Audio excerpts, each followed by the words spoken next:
Montana State defensive lineman Derek Marks has worked to become a technician. He's focused on the tedious details needed to square up and properly align.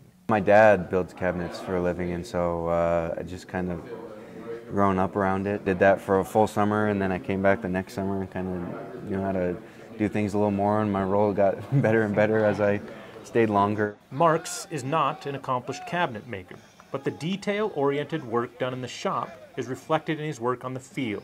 The cabinet thing, that kind of makes sense just because he goes about his business on the football field in a similar fashion as far as it's very tedious, technician, very much about just the small little details.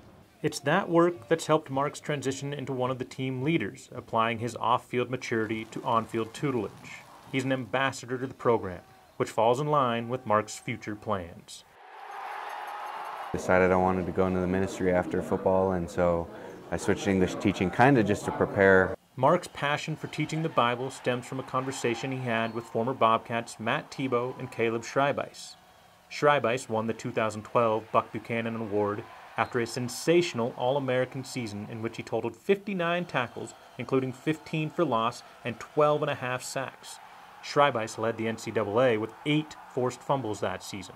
Nobody is expecting that type of season from Marks, but by his own admission, the Belgrade native wants to make more big plays during his senior year, even though he was involved in one of the biggest in recent Bobcat history. Man, it was just surreal feeling, celebrating with our teammates there, and we all got in the locker room and we're just looking at each other like what just, what just took place out there, and man, it was a pretty special time. Marks, like many around the Montana State football program, hopes the special times continue in 2019. For that to come to fruition, Marks will likely play a big role. Moving from end to tackle, I think I can affect the play more often just because I'm aligned closer to the ball, and so it's just a matter of getting in the backfield. It's now just let loose and play. Allow everything that you've worked to come to the forefront, and I trust that he's going to be very productive. Number 95, Derek Marks. Slim Kimmel, MTN Sports.